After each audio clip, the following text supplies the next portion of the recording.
rutinas nos protegen de la anarquía. Esas ideas se multiplican, pero también nosotros, la primera línea de defensa, listos para defender la verdadera libertad ganada con el sudor del partido. Guardia de paz, abro la puerta. Escucho una voz, no grita, no es necesario. Reacciono inmediatamente y tropezando alcanzo la puerta. Mientras se abre, pongo mis manos en alto sobre mi cabeza y digo el saludo oficial. Dios bendiga al partido. Ciudadano, vengo de parte de la agencia con respecto a una segunda y tercera violación de ley.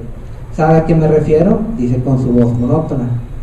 No, señor, no me viene a la mente nada, solamente he salido al trabajo y vuelto desde el incidente de la anciana, ni siquiera he hablado con nadie más. ¿Ha utilizado el seudónimo Debate Samo número 1?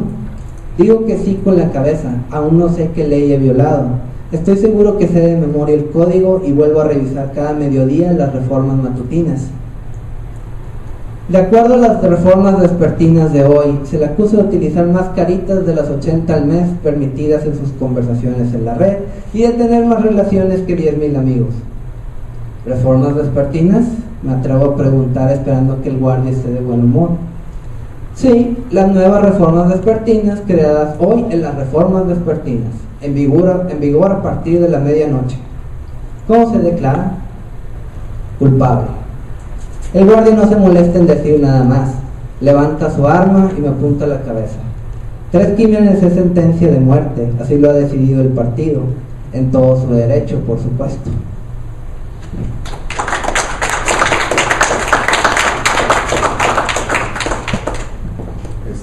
José Talamantes es un gran conocedor de este género literario y quisiera que nos compartiera. Hay un libro que me llamó mucho la atención sobre que las personas se digitalizan, se convierten en... ¿Sí sabes cuál? Sí. ¿No quieres comentarnos sobre claro. eso? Porque me llamó mucho la atención bueno, ya verán. Básicamente todo lo que es la nueva ciencia ficción contemporánea ya sobrepasa los límites de lo típico de la máquina en el tiempo o lo típico de los seres de otro planeta y los robots, y más que nada ya pasan al plano digital con las cuestiones de la red y las computadoras. Entonces hay muchos libros como por ejemplo Acelerando o por ejemplo Wireless, que es otro libro también del mismo autor, Charles Cross, por cierto, si lo quieren buscar. En él habla de personas que digitalizan sus mentes para vivir en mundos virtuales dentro de las computadoras. Son básicamente mundos donde ellos son básicamente un dios, donde crean todas las cuestiones digitales que quieren, tienen todas las relaciones con gente que quieren y a través de la red se pueden comunicar con la demás gente. Carecen de un cuerpo físico, pero tienen un cuerpo digital. Y muchos de esos libros tratan de cuestiones de que, bueno, si yo vivo en un mundo digital, ¿dónde está mi alma? O si las cuestiones de que, por ejemplo, si quieres volver al mundo real, bueno, ¿qué va a pasar si tu cuerpo ya fue destruido?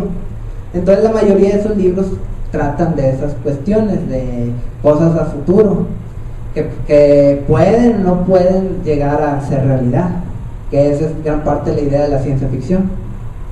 ¿No le da cosa en la vida real, en el presente, cuando alguien se muere y su Facebook sigue activo?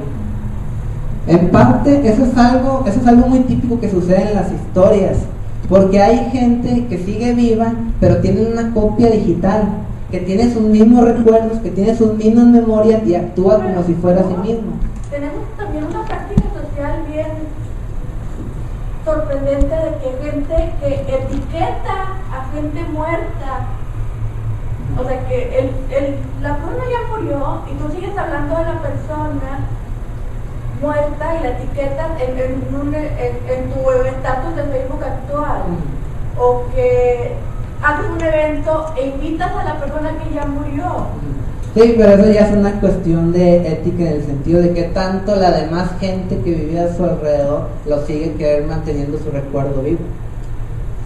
Ya las cuestiones más avanzadas de la ciencia ficción es ya otro punto casi relacionado, pero sí en sí diferente.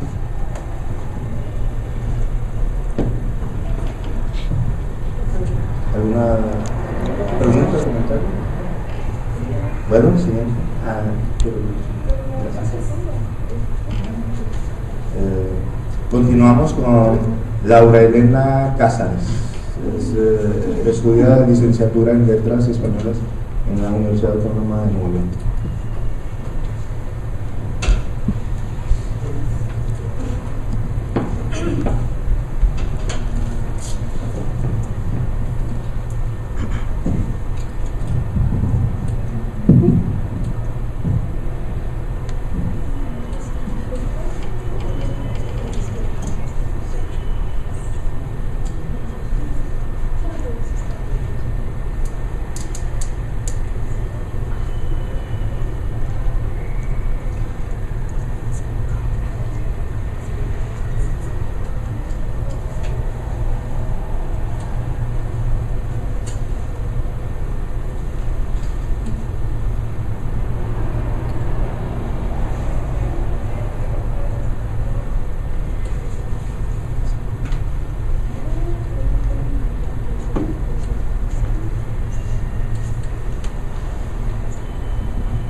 Bueno, ¿sí se escuchan?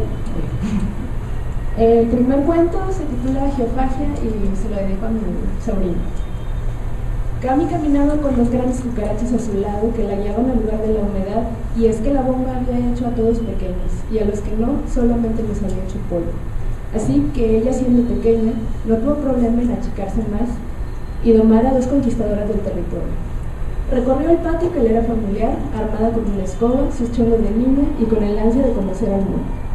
Cuando todo quedó devastado y sufrió por ello, no tuvo otra opción más que andar. Se encontró con unos animales que salían a la superficie. Admiraba cómo es que los cucarachos, que eran más grandes que ella, se movían con sus patas cobrizas y agitaban las alas para elevarse entre la basura. Y aunque el resultado de la devastación ahora era que lloviera polvo y piedras, por más que prestaran a sus nuevas mascotas, estas sobrevivían sin ningún problema. Un familiar, ahora muerto, le había enseñado sobre eso, la durabilidad de las especies, evolución y otros conceptos que había olvidado, pero que en un principio le ayudaron a sobrevivir.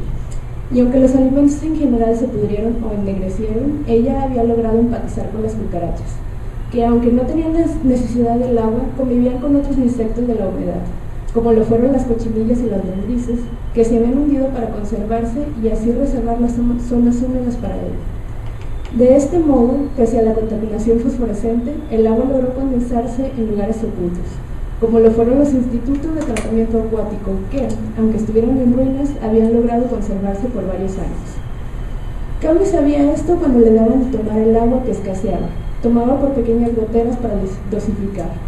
Y es que los insectos subterráneos querían quedarse con el agua porque nadie más lo merecía. Por otro lado, algunos saqueadores humanos sobrevivientes querían adueñarse del líquido sin lograrlo. Cami recordaba esto cuando era más chica. Embotellaban el líquido, nació creciendo que era una moda de ricos, pues el agua que tomaba le costaba unos centavos, incluso gozaba de nadar en ella en una alberca morada. Sin embargo, esos centavos luego se hicieron una moneda más fuerte y le agregaron más cifras que fueron aumentando con la economía y la gente asumió que debía pagar. Por eso se entendió la proximidad de una guerra. Los cucarachos por su cuenta sabían a dónde ir para conseguirlo. Sin embargo, a pesar de torturas tan infantiles por parte de los supervivientes, como echarles fuego y aplastarlos con grandes rocas, o cortar sus cabezas para que murieran de hambre en unas semanas, inevitablemente sobrevivían. Cami, una pequeña de 5 o 6 años, que aunque lloró cuando cayó la bomba y a pesar de perder a otros seres queridos, sabía platicar con las cosas animadas e inanimadas. Esto le ayudó a comunicarse con los insectos sobrevivientes, únicamente para seguir su rastro y saber en dónde se quedaba. Debía estar quieta, escuchar y sonreír en el momento exacto. Cami recordaba su escoba de juguete de color rojo con la que barrió los cadáveres de los cucarachos cuando era más pequeña, cuando estos no eran tan gigantes como los de ahora. Y ya que había aprendido su idioma, estos le introdujeron a la comunidad de cochinillas y lombrices. Podría darse una probabilidad de supervivencia en el lugar donde aparentemente no había esperanza. Ya llevaba un lustro así.